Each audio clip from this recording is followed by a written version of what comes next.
And so the courier who had cheated death in the cemetery outside Goodsprings cheated death once again, and the Mojave Wasteland was forever changed.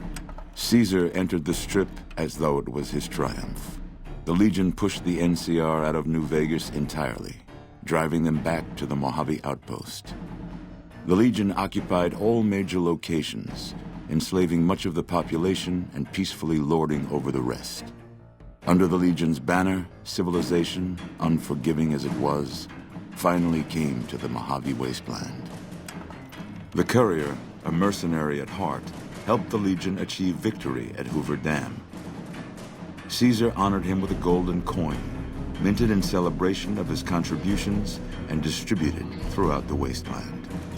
Black Mountain Radio continued to broadcast its peculiar form of propaganda. Raul Tejada faced his execution each day, though pardoned in the end. Travelers venturing too near Black Mountain continued to be harassed by Tabitha's followers. Cautious after the Boomers' display of power at Hoover Dam, Caesar chose to leave the Boomers alone. The Boomers remained isolated, but have been seen flying over the Mojave Desert from time to time. Buried beneath tons of rubble, the Mojave chapter of the Brotherhood of Steel was no more. Those few who were outside the Hidden Valley bunker when it was destroyed settled into new lives, or headed west to find a new chapter to join. The Fiends attacked Camp McCarran during the Second Battle of Hoover Dam and suffered heavy losses. Caesar, unimpressed with their performance and their dependence on chems, had them exterminated. After the Legion's victory, Caesar, out of a strange respect for his old fellows, allowed the followers safe passage out of the wasteland. Reluctantly, the followers accepted the offer and abandoned Old Mormon Fort to the Legion.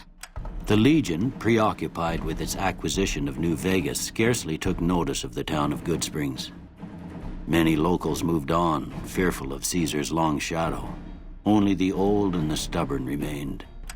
As reward for their loyal service, Caesar forcibly integrated the great Khans into the Legion.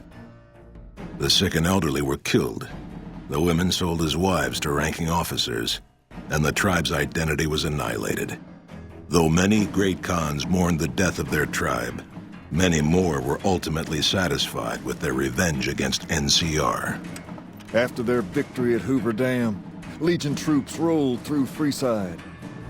The Kings tried to fight back, but most were killed, and the rest fled into the wasteland. Armed with a wide array of improvised explosives and stolen weapons, the Vault 19 Powder Gang tormented the Mojave Wasteland for years.